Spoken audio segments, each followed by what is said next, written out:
Hey, all you car guys, car gals, and solutionaries out there, thank you so much for joining us for part 2 of this five-liner with the one, the only, Tracy Myers.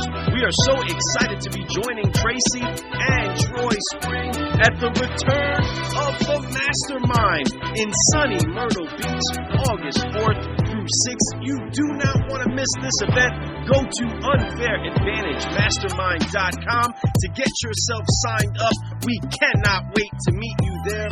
Thank you so much again for joining us on this adventure with Tracy Myers. And folks, this message has been brought to you by our friends at Dealership Toolkit and Think Ad Group. So get ready, get your toes tapping, get your hands clapping, get your fingers snapping. Let's brew!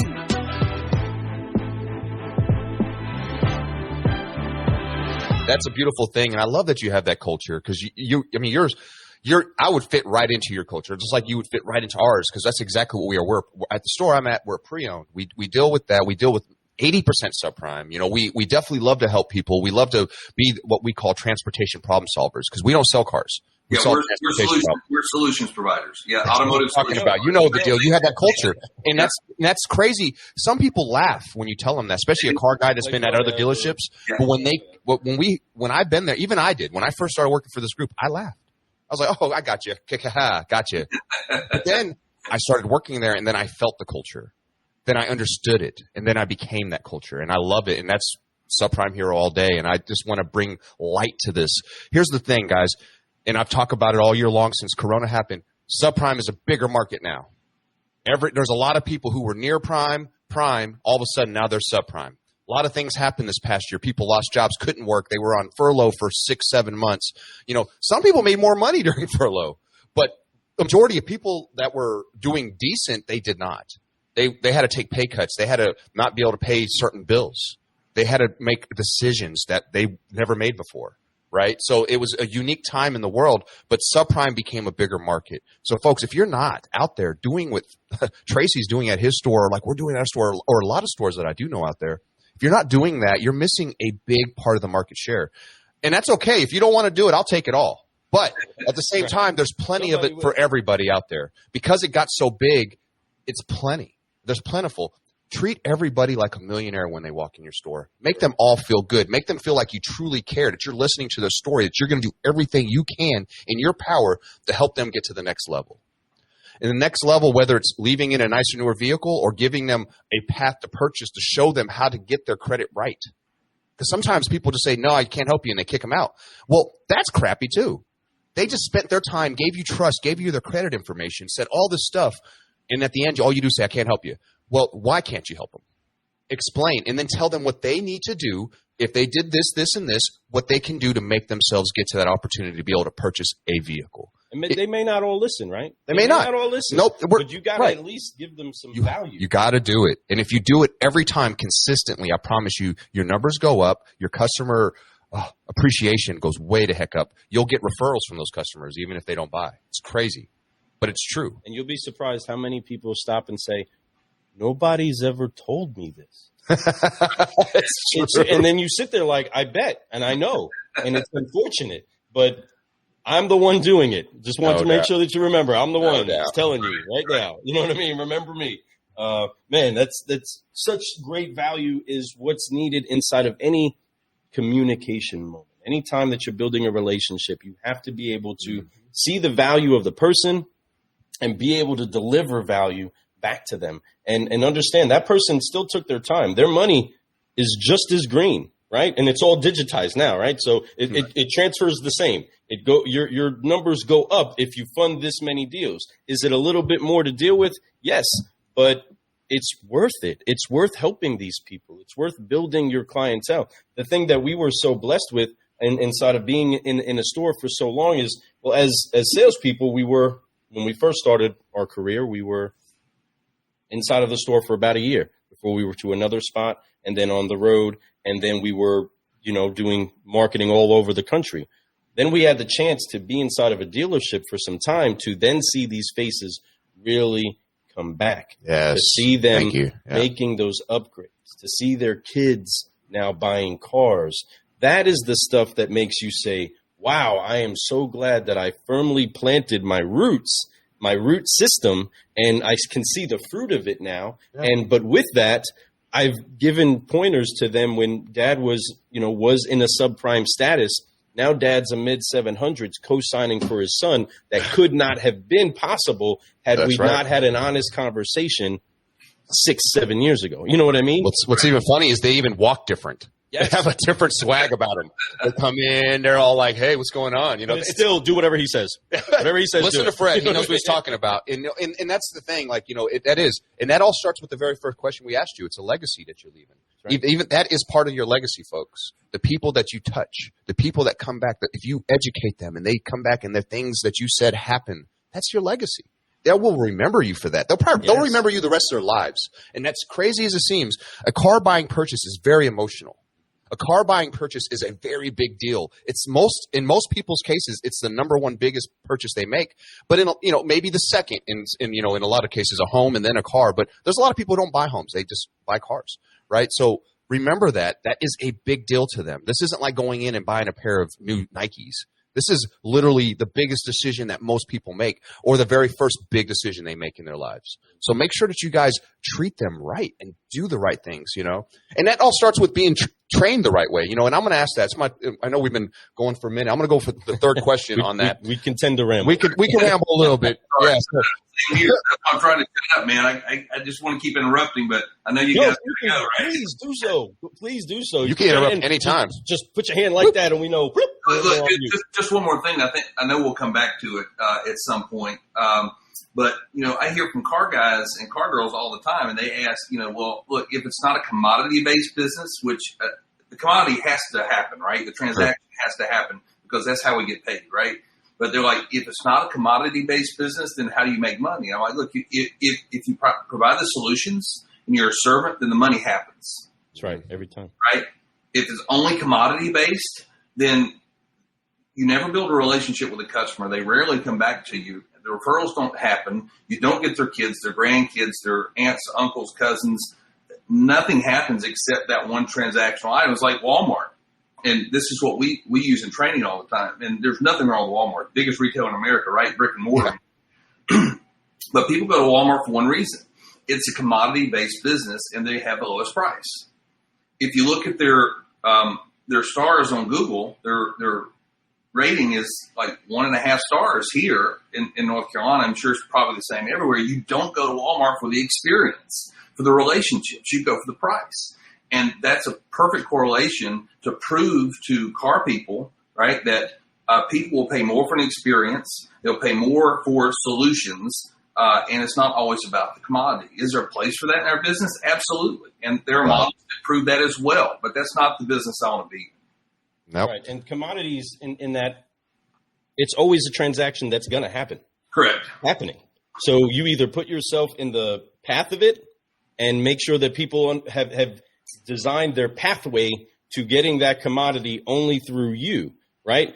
Or it'll go the other way. Like, I know that we'll do all that we can to kind of dodge Walmart itself because of the relationship inside of that experience, right? Because of the way things feel, because of the experience. We will pay a little bit more, we'll pay 50 cents more, $1 more for that little thing to not have to go through the Walmart experience, if you will, where some others would actually, I'm always going to shop for that price. And me, I don't mind it so much, but sometimes it's different when you do see that, hey, this is actually less, but I prefer the relationship. It is actually better over there, but I prefer the relationship with this person. I prefer to do business with this person. And like saying earlier, like if I was that guy with the kids that are now doing it and I walk in and Fred's my guy, this is the hero. Listen to him because you're going to buy cars the rest of your life. Buy it from this guy.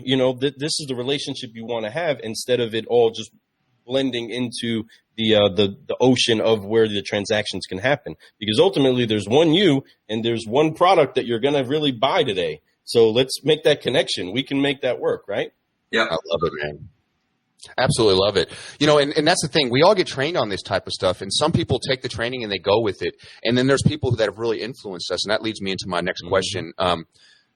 when you've been coming up in this business, you've seen things, maybe life. When you've been coming up in this business of life, you've done a lot of amazing stuff, man. You've written books, you've put out shows, and Carmen, I've watched it. Amazing. There's a lot of stuff that you've done that are really, it's really unique to the business, and you try to bring what you bring to the business is you bring light. All right.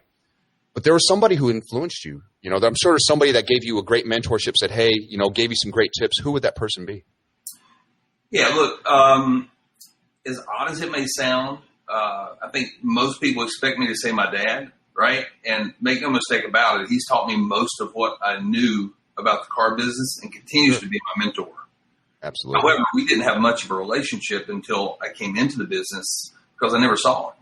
Right. I spent more time with my father when I started working for him at 23, 24 years old than I ever saw him as a kid. And that's not necessarily a bad thing, right? We build on those experiences in our mind. But the first person to put their arms around me to answer your question and said, look, you have greatness inside of you was Tom Hopkins. And Tom, to a lot of people that don't know that generation of sales trainers, which was probably Tom Hopkins, Joe Birdie, Jim Rohn, some of those guys. I went to a success seminar, and they used to travel quite often, right? Came to every city. It was free to get in. Right. And it was usually Tom and Joe, and Jim was on some of those. You had a couple celebrities. Christopher Reeve, after he had his accident, was at a couple, right? And he said like 4 words, and everybody stood up. And it was a pretty cool thing, right? Yeah. But Tom was there. And, man, Tom absolutely blew my mind when I saw Tom. So, of course, you get him free, but they sell you their books and VHS tapes at the time, cassette tapes, out at the table. I'm assuming that's the way they made money. So I went to Tom's table, man, and I'm like fighting through those people. I'm like, man, you just changed my life. Wow. And, he said, hey, just move to the side. So, of course, Tom's still a salesperson, right? Tom's got this guy right here. So when the crowd had cleared some, Tom's like, look, man, you need my whole deal, right? It's like normally $39.95 and you get all these books and all these tapes and all these. And I said, brother, I don't have, I'm 24 years old. I don't have $2,000. In 1999, I'll never forget. Right. He said, well, who can you call? So I said, I called my father on the payphone at the Coliseum. I said, dude, I just need your credit card number. He said, for what? And I said, well, I'm going to buy this. Man, you don't need that stuff. You don't need any of that stuff. Just listen to me. You'll learn everything you need. Because my father really didn't until later. He saw it worked, right? Because I really believe in, in training and informing yourself and getting better. And my dad was like, look, you learn from experience. He's old school. He's a military guy, right? Yeah. I said, look, I'll pay you back. Just okay. Gave me his credit card number. I went and got the deal. Tom actually invited me to his boot camp, 3-day boot camp deal. Changed my life again, right? Then Tom invited me to his house in Phoenix, right? For a Academy Master Closers. And when I say invite, I paid for all this stuff. Tom was awesome. And I still keep in touch with Tom and full circle later. And you can say that's a mentor. But I wrote Tom this pre-email, right?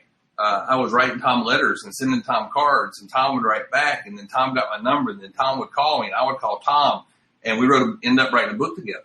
Wow. And Tom's still the guy that put his arm around me, and he'd say, look, man, you're destined for greatness.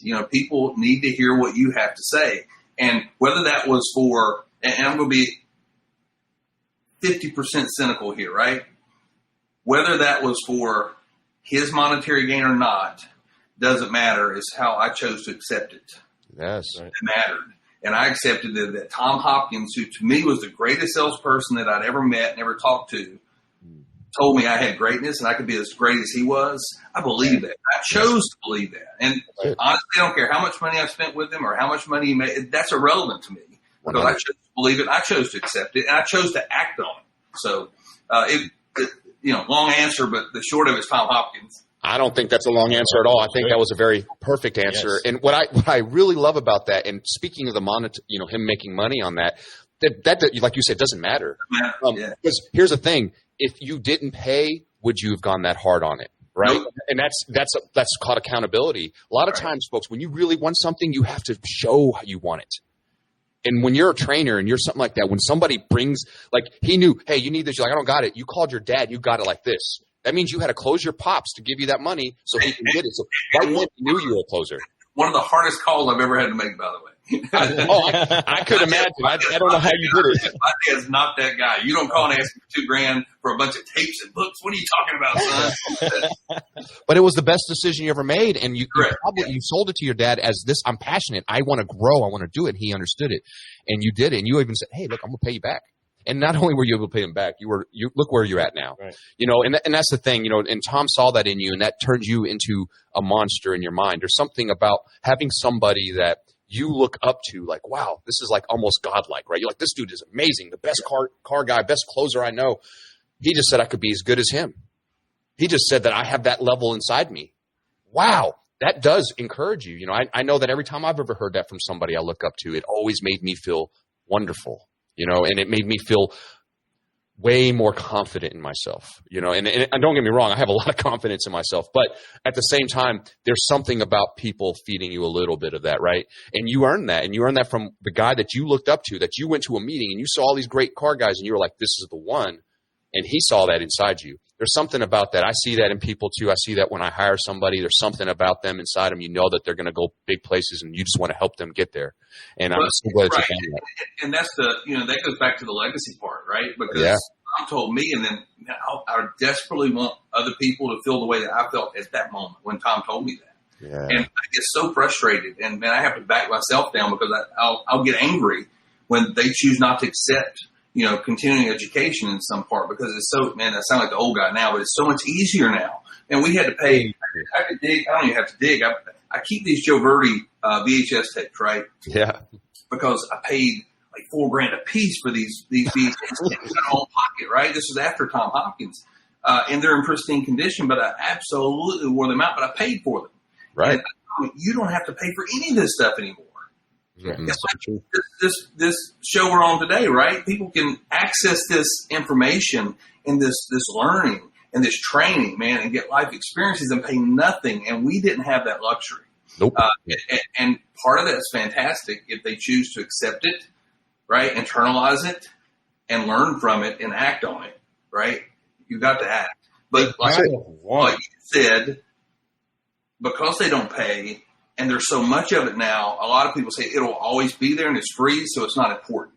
Right, right. And that concerns me a bit because it frustrates me. I totally agree with that. And it is a little frustrating because like the accountability thing, that factor, that drive it's there because it's everywhere now. We can learn. You can watch the show. You can go, those Verdi tapes, promise you they're on YouTube. They're on YouTube. Look up Joe Verdi. You'll find anything you need for training. Look up Grant Cardone's old videos. They're all there. Everybody's videos are out there. You just got to go get it. But the thing is like he said, there's something about putting a little skin in the game. When you put a little skin in the game, man, it makes you really dig in there. You really want to read. It's like somebody gives you a book to read. Most people don't read it, but if you buy the book, you probably read it because you spent money on the book, right? So it's something about that. Like he mentioned earlier, somebody could watch a video. Doesn't mean they're going to learn nothing. You could take a horse to water, folks, but doesn't mean they're going to drink it. So the ones that do drink it, man, great. The ones that don't, man, hopefully one day they do. But that's their decision. You can only show them the way. You can only give them the path. You can only do everything that you can to help them. But they have to help themselves at the end of the day. They have to really focus on it and get planned out for that. So, man, I love it. I love it, man. Tracy, you bring in some great stuff. So much. I mean, you're making me jump into different places of again, just going back to the seed and then the fruit and the time in between. And when you unlock something that's on somebody else's life by sowing a seed into it, you make yourself a receptacle of what is on them. So you putting that, it didn't make his world. It didn't change his world, you paying him that. There was a monetary gain, but his life would have been pretty much going in the direction it already was without your deposit, right?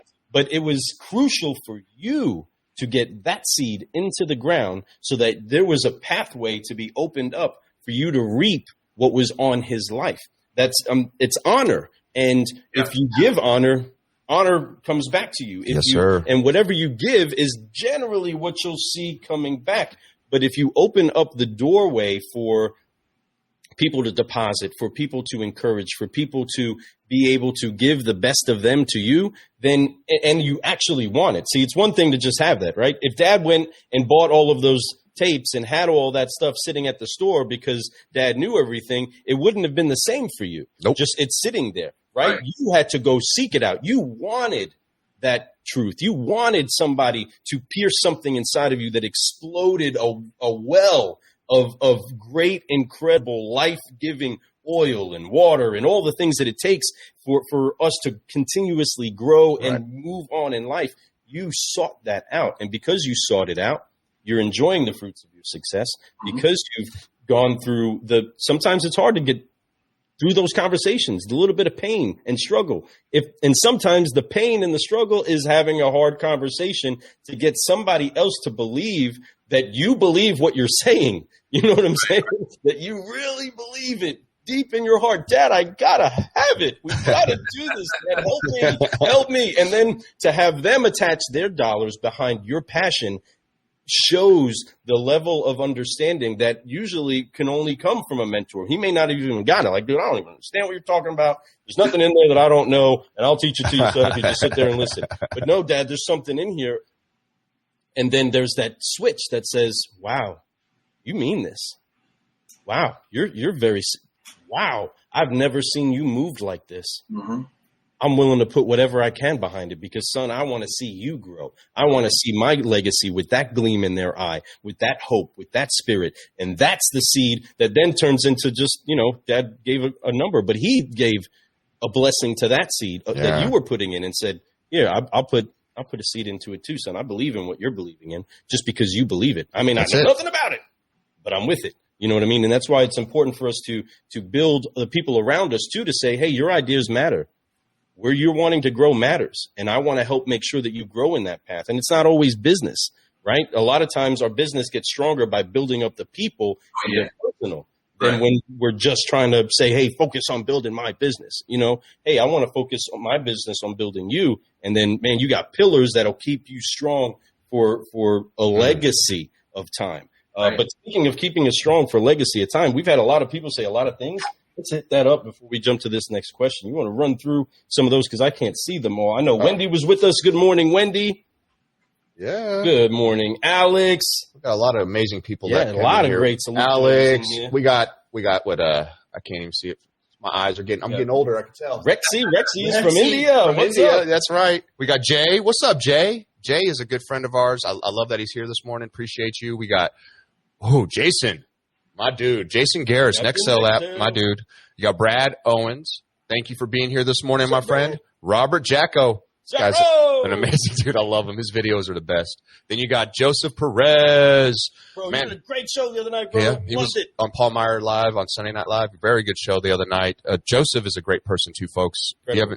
Reach out to him if you guys want to get to know more about Joseph. But, man, great heart, great person. Fixed ops is what he's all about. So, all right. So, that being said, what's up? So inside of that, again, we understood that the toughest or one of the hardest conversations you've had to have is, Dad, hey, give me some of your money for my dream, But for something I didn't believe in, that was tough. Yeah. But this is also, and for those of you that are just catching up or just now listening on the podcast in the future, we're talking with Tracy Myers, who's actually been homeless and has had some hard hits on the chin. So asking a person that has risen to the levels that you have in business, and of course you're still climbing, that's what keeps you in the game, is the joy of being able to say, how fast can we make this engine run? You know what I mean? And I want to know what has been the hardest thing for you to learn, like the hardest lesson inside of all of this.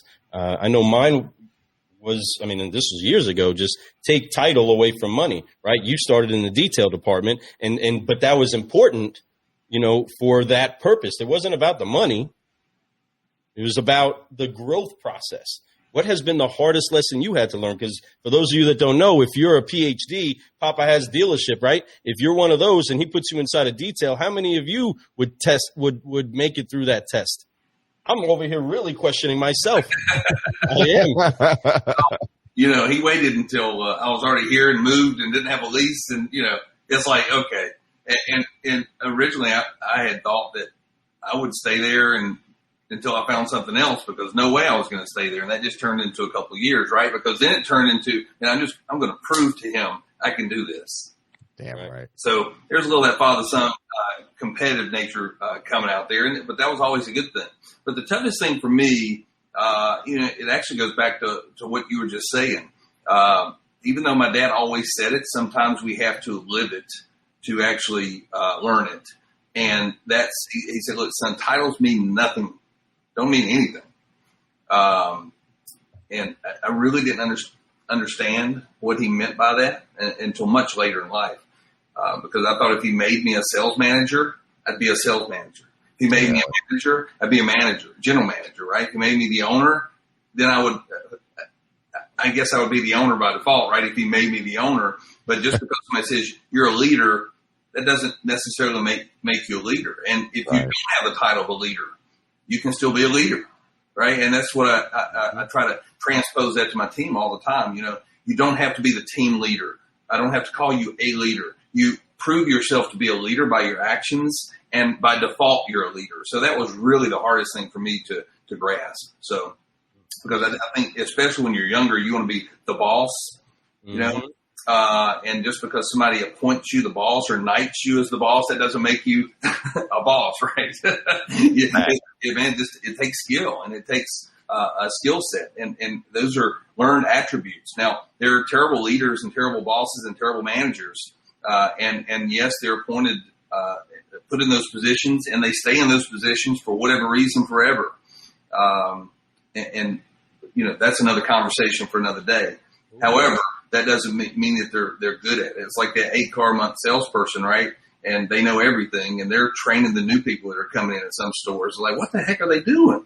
Shadow this guy. Why? He's selling 8 cars. Why would I shadow this guy? I want to shadow the other guy. Well, he's too busy. Exactly. I will make him coffee. Whatever I've got to do for that guy, right? Let me shadow him. I will stay out of his or her way. Don't put me with an 8-car guy. The reason the 8-car guy's got time is because he learned how to sell 8 cars his first 90 days in the business, and he's not grown since then. And there's way too many of those people in our business. And I guess every store might need that 8-car person that gets out of people's way and doesn't burn through opportunities. But they drive me insane. But anyway, underachieving, and that's the thing. Like, it's that you're so right. If you're going to learn from the guy who's crushing it, right? I'm not going to go to the guy who's below average or at average. I don't want to be an average guy. The thing is, like you said, there's too many of them out there. They got comfortable. There's a thing I'm very not happy with. I was very comfortable for a while too, but then I realized being comfortable is not the way I want to live. Right. I'm bored. I start to get anxiety. I start to make mistakes because I'm trying to feed myself this energy from something that's not a good source instead of just doing it every day. Right. Well, and we're not growing unless we're uncomfortable. 100%. You're dying if you're not growing. That's how I feel. So when you're comfortable, it means you're about to die. Or you're trying to. That's the thing. Like, and it's such a key thing for you folks out there. If you guys are right now in a situation where you feel like you're kind of plateaued out, look at yourself, reevaluate what you do every day. I'm sure that if you tweak something that puts you out of your comfort zone, just a hair even, you will start to see growth. You will start to see something different develop in your life. And 99% of the time, it's something amazing. 99% of the time, you're going to open your eyes and it'll turn you into doing something else. And then you start getting into a pattern or a habit of uncomfortable, which is a beautiful thing. Thrive to be uncomfortable. And I think that's something that you, and I know you do extremely well. You've done a little bit of this, a little bit of that, but you do it all so well and with so much passion. I mean, there's nothing that you don't do that's not really passion in it. All that came from the fact that I didn't feel like I necessarily maximized all my opportunities at the original store. Mm-hmm. But I want to challenge myself to see if I could open another store under a different name, under a different brand, and grow it. And that's what we did. And then I wanted to open a third store under a different name, a different brand, and grow it. And we did. I said, I want to do, my son was 7 or 8 years old at the time. I grew up watching wrestling. So the first thing, pro wrestling, not Olympic style wrestling, right? Right. One of the first things we actually did together, and one our connection points was going to pro wrestling, right? The Ric Flair, Stone Cold Steve Austin wrestling. And he was automatically drawn to it. And that was our thing, right? As father and son. So when he was 7 or 8, I said, you know what, I'm going to put on, do a fundraiser here in town, and we're going to have a wrestling show, and my son will come, and we'll have fun. And, it went from being in the park, it was going to be in the parking lot of the dealership, right, in 3 weeks type deal. I said, no, man, I don't do anything like that. Why would I do that? That's just not the way I function, right? So I saw the poster, I'm like, man, this looks so horrible. This doesn't fit me as a brand, right? This small little, I don't know, wrestling ring in the parking lot. Nothing wrong with that. We've done that. But anyway, let's make this thing the biggest, the best, the baddest, right? So let's push this thing 8 months out and see how bad. And keep in mind, I knew nothing about creating this myself. So like my dad said, man, surround yourself with people that know how to do what you want to do, right? And let them push you to the top. I said, okay, who knows how to do this? Because I don't know how to do this, right? So I brought those people in. I said, I want to put on the biggest wrestling event locally. That was the initial goal, right? Because that's all I knew. Well, that first year, and it was during Thanksgiving, the Coliseum, we rented the convention center. The convention center folks, they said, look, you'll never bring anybody in on Thanksgiving. That's just not the way it works, right? We don't even work on Thanksgiving. Our guys time and a half because it's holiday weekend. That's fine, whatever. I think that's the weekend, right? So we went from a one-day event that drew 2,000 fans, which was insane. So now we are one of the largest 3-day wrestling conventions in the world that happens at not last year for obvious reasons. It's Thanksgiving weekend every year, one of the largest in the world. And we raised $30,000 or so a year for the Salvation Army, but directly their division where they give to kids and families who don't have a Christmas toy drive. So that's awesome. But that branched out to a monthly promotion, right? Which branched out to a TV deal. And this whole time I'm like, man, I don't know how to do any of this stuff. Okay, you produce TV. Okay, you're on. All right. There you go. How do we make income from this? Well, you got to sell ads. Well, I can sell. I got that part, right?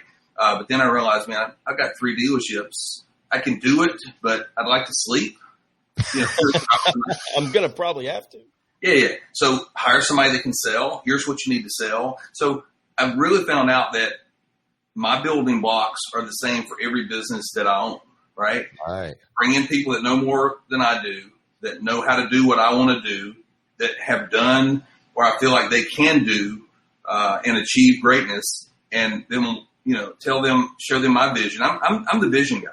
Yeah. Right. And the overseer, and idea guy. The idea guy, and you implement, and I'll watch you. And if I think we need to tweak it or change it, we have that conversation. If I don't micromanage because that drives me insane. Right. If you're not the guy, you're not the girl, we have the conversation. We have the conversation again. If the changes aren't made, we replace you. But you have the opportunity to make it right, because obviously we saw something in you from the beginning. That's why you're there in the first place. So, all the businesses really just, it's like this. I'm like, and at 49, I'm like, man, we can really do this with everything. When we did conventions, exactly the same, the mastermind groups that we did before COVID hit. Same exact thing, same concept, because I've never done those. And they're like, well, you know how hard this is? I'm like, yeah, but I'll find somebody that's done it before. That's it. It didn't seem like that big of a deal. I'm not trying to sound egotistical, but if they've done it, bring them in. It's proven, and let's rock and roll. Let's do it. Right. And it's important that you deposit that trust in them to be able to do that. People have to have the room to run, right? No doubt. A great thoroughbred trainer has to give that thoroughbred the space to know it can unload. Yeah. Go for it. And if they feel restrained, then you're never going to get their full potential out of them. Well, at the same time, they need to know that you're feeding them, that you believe in them, and that you trust them to get you to the finish line, successfully. And that's awesome. That's why you put those people in place to trust them. We are looking forward to seeing you at the return of the Mastermind in Myrtle Beach, August 4th to August 6th. Make sure that you go to unfairadvantagemastermind.com and get signed up today. See you there. Let's brew.